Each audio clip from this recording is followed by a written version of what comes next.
બાકી આગાહીઓ તો ખૂબ થાય છે, પણ અમારા બગસરા તાલુકાની અંદર વરસાદ થતો નથી. પાપડી ગરમા ગરમ ગણપતિ. જય સ્વામિનારાયણ મિત્રો, સવારના બધાને મારા જય સ્વામિનારાયણ.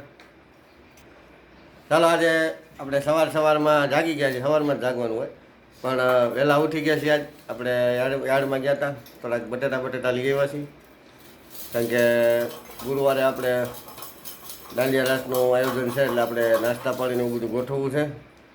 અને આજે આપણે મિક્સ કઠોળ આપવાનું છે, અને ત્યાર પછી આપણે દેવાનું છે દાળ ઢોકળી, સરસ મજાની ફર્સ્ટ ક્લાસ ખટમીઠી. બરાબર મિત્રો, આજે ગણપતિ દાદાનો આપણે 7મો દિવસ છે સ્થાપના કરી એની. અને મારા વિડીયો તમે બધાએ રોજ જોવો છો, સારા લાગે તો લાઈક કરજો, શેર કરજો. જેમ બને એમ વધારે મારા વિડીયો શેર કરજો અને સબસ્ક્રાઈબ કરજો. મિત્રો, બગસરા તાલુકાની અંદર વરસાદ બહુ ઓછો છે, એટલે સરકારે એવો નિર્ણય કર્યો છે કે આપણે ખોડિયાર ડેમ જે છે, મુંજિયાસર ડેમ આપણે ભરવાનો છે. એટલા માટે આપણે અહીંયા નર્મદાનું પાણી છોડ્યું છે. જુઓ તમે, આપ જોઈ શકો છો, પાણી જાય છે બધું ડેમમાં ફર્સ્ટ ક્લાસ. આ સાઈડ ત્યાં આપણે હળિયાત ઝોન છે, ત્યાંથી નર્મદાનું પાણી છોડેલ છે. અને આ પાણી બધું આપણે જાહે મુંજિયાસર ડેમની અંદર. ત્યાં બીજી સાઈડ તમને બતાવું. જો મિત્રો, આ મુંજિયાસર ડેમની અંદર જે ખોડિયાર ડેમ છે આપણો બગસરા તાલુકાનો, એમની અંદર જાય છે.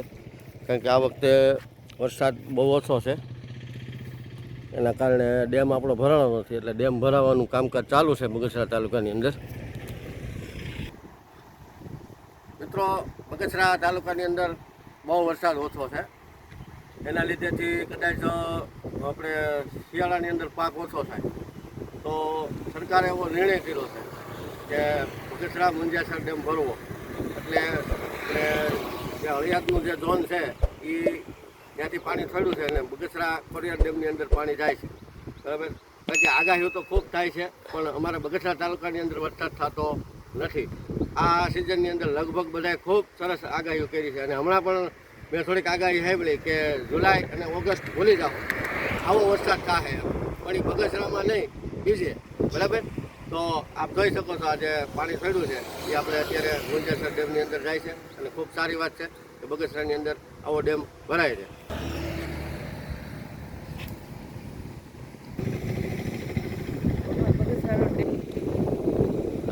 ઓકે, ચાલો મિત્રો, આજે આપણે ગણપતિ દાદાને મંગળવાર છે, એટલે ગોળ અને ગાંઠિયા વણેલા આપણે ધરવાના છે. એની તૈયારીમાં આપણે લાગી ગયા છીએ. કારણ કે 7:30 આરતી છે, એટલે આપણે થોડાક ફાફડા બનાવીએ છીએ. જલેબી ને ફાફડા અને ગણપતિ આફડા એમ કે ને, આ એની જેવું બધું આપણે અત્યારે બનાવીશું સરસ મજાનું.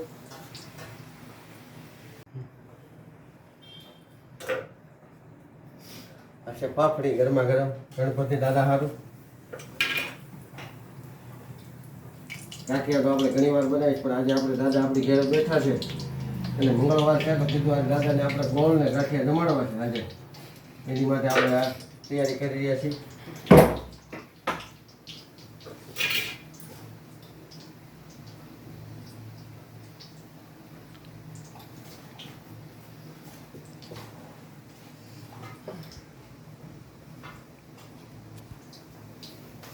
જોતો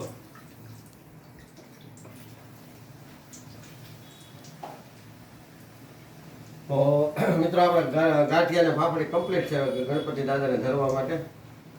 હમણાં આપણે 7:30 થાય એટલે બધા મિત્રો આવશે ને આપણે ગણપતિ દાદાને ફર્સ્ટ ક્લાસ થાળી જમાડશું.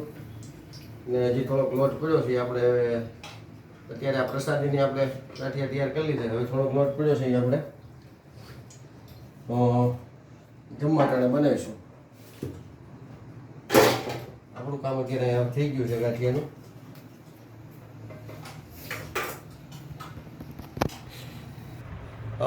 આ ગોળ અને ગાંઠિયા તમને બતાવ્યા. આ ગોળ છે અને ઓલા ગાંઠિયા. આજે મંગળવારે દાદાને ગોળ ને ગાંઠિયા જમાડવા છે સરસ મજાનું. મિત્રો, 2-3 દિવસ પહેલાં જે આપણો એક વિડીયો હતો ને, એ આપણે આરતીનો આપણે મૂકી હતી. એટલે એમાં આપણે કોપીરાઇટ આવ્યો છે, એમાં ઘણા બધા આપણે વ્યૂ મળ્યા છે. પણ હવે એ વિડીયો પાછો હું બીજી વાર મૂકું છું અને એ જે મ્યુઝિક છે એ આપણે કાઢીને આપણે આપણું મ્યુઝિક મૂકશું. તો એ પણ વિડીયો પાછો જોજો અને શેર કરજો, લાઇક કરજો, સબસ્ક્રાઈબ કરજો અને જેમ બને એમ વધારે મારા વિડીયો શેર કરજો, જેથી મારી યુટ્યુબ ચેનલ બધા જોઈ શકે ને બધાને આ વ્લોગનો બધાને લાભ મળી શકે. અને હવે આપણે થોડી જ વારમાં ગણપતિ દાદાની આરતી 7:30 આપણે કરશું. તો હવે આરતીની આપણે તૈયારી કરી છે.